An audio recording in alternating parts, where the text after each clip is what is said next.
Assalamu alaikum warahmatullah wabarakatuh. Da fatan kuna lafiya kuma cikin koshin lafiya. Ina muku barka da dawowa wannan channel din tamu mai albarka. A yau abin da zan yi magana akai shine shin ko kun san cewa Nesable Funds suna da account mara consistency rule? Consistency rule shine babban abin da yake cima traders tuwo a ƙwarya. Idan har kuna so ku ga wannan account din da kuma yadda za a siye shi, to ku biyo na wannan bidiyon na gaba. Wannan bidiyo na consistency kamar da na faɗa a farkon bidiyon nan, to wannan shine bidiyo din. Da farko za ku bi link din da ke kasan wannan bidiyon domin ku ga link din da za ku siya, saboda akwai link din scammers. Dole sai kun bi link din da ke kasan wannan bidiyon. Zai kawo ku wannan site internet Nesable Funds. Za ku zo a nan da ƙarshe, ba wai za ku sa start now ba shi bane, ba join community ba, za ka gangara ƙasa. Za ku dinga scrolling down. Kuna scrolling down za ku ga take the challenge, pass the evaluation, get rewards. Nan wajen shine ake fiya, to amma anan wajen nake so transparent pricing, no surprising. Anan wajen nake so ku tsaya sai ku duba ku ga ina instant crown yake. Ga instant crown nan an sa kuma no consistency a kasan shi, kun gan shi nan ko instant crown. Akwai instant funding, akwai kuma instant crown an sa no consistency. To akan wannan account din zamu yi magana. Wannan account din akwai mai 5k, sannan akwai mai 10k, sannan akwai mai 25k, akwai mai 50k, akwai mai 100k, akwai kuma mai 200k. Amma zan yi magana akan mai 5k din nan saboda shine zai zama affordable ga beginners. Za kuma ka iya sayan mai 10k.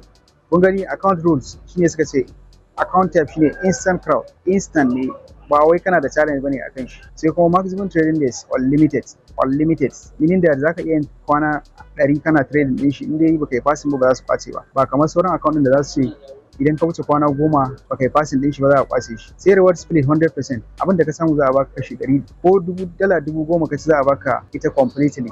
Sai kuma reward cycle, za ka iya yin payouts duk lokacin da ka ga dama. Dan yau kai trading ka samu dala 200, za ka iya withdrawal ɗinta. Daily drawdown din su ne 2%.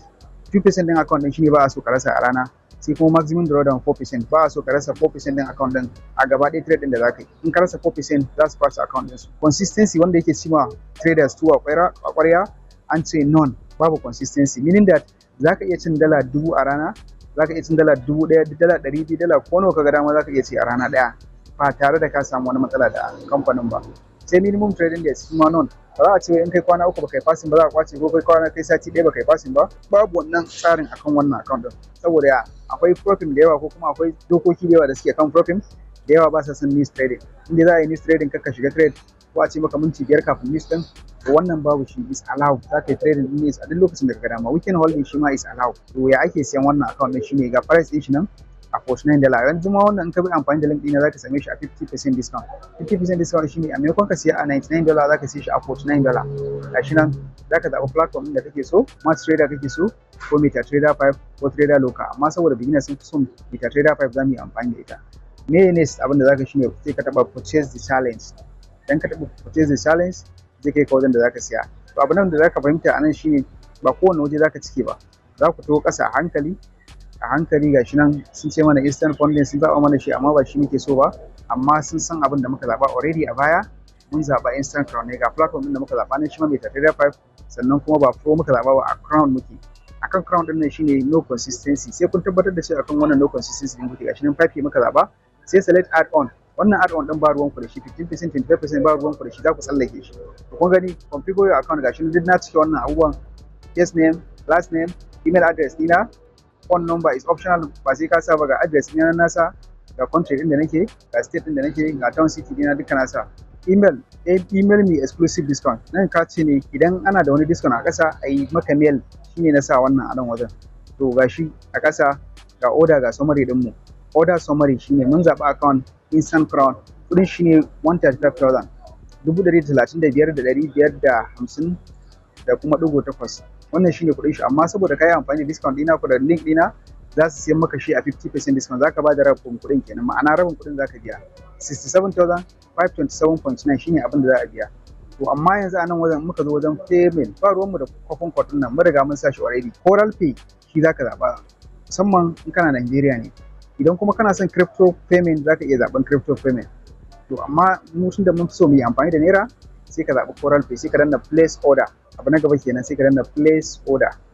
Dan ka danna place order zai kai ka wajen da zaka biya wannan kuɗin. Kun ga anan wajen ya kawo mu biya da card din mu, ba shi nake so ba, sai mu canza. Anan ƙasa za ku ga an sa change payment method, sai ka danna change payment method, sai ka zaɓa pay with bank transfer, sai mu danna kan pay with bank transfer, sai mu clicking din nan wajen an ce transfer only the exact amount. Abin da ka gani shi kadai zaka yi transfer, do not transfer an incorrect amount. Kar ku transfer din wani abu ya wuce wannan. Do not save or use this account number. It can only accept a single transfer. Kar ka ce kuma a gaba in ka zaka sake siya zaka yi amfani da wannan number din saboda aiki da yake da ita. This account expire a peace time. Akwai limit din da in ka kai baka transfer ba ma zai expire. Da biya ko bacin mun yi understand sai ka ce kai clicking ka ce I understand this instruction sai ka danna continue. The next thing zai baka account number din da zaka yi depositing. To yanzu in ya baka account number din nan me zaka yi? Sai kai copy din nan ga wani dan circle nan a wajen nan ka danna zai sama copy kai copy. Sai ka duba sunan bankin gashi na an sa mana Sterling Bank sai mu tafi direct cikin asusun bankin mu ko Opay kake amfani da shi ko Money Point ne ko kuma wani banki da kake amfani da shi normally sai ka je san kai deposit. Kana yin deposit a wannan account number din a nan wajen zaka ga ya sa maka succeed, baya daukan minti 2 zai sa maka succeed. Yana sa maka succeed za su tura maka da login details ɗinka cikin email din da kai amfani da shi direct. To suna tura maka login details kai kuma zaka dauko login details din nan gaba daya sai ka je ka kai su cikin MetaTrader 5 ɗinka cikin sauki.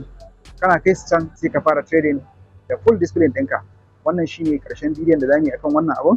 Yanzu abin da nake so da ku shine wanda suka zo na farko su yi min subscribing, sannan su yi liking, sannan su yi comment.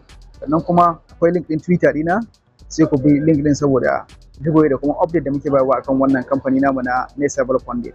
Nagode, mu hada bidiyo na gaba. Yawwa, to wannan shine yadda ake siyan wannan account din cikin sauki, cikin ruwan sanyi ba tare da ka daga hankalinka ba. Abin da nake so da ku yanzu shine ku yi subscribing a wannan YouTube channel din nawa, sannan ku danna like, sannan ku yi comment a wannan bidiyo din. Sai mun hada da ku a bidiyo na gaba.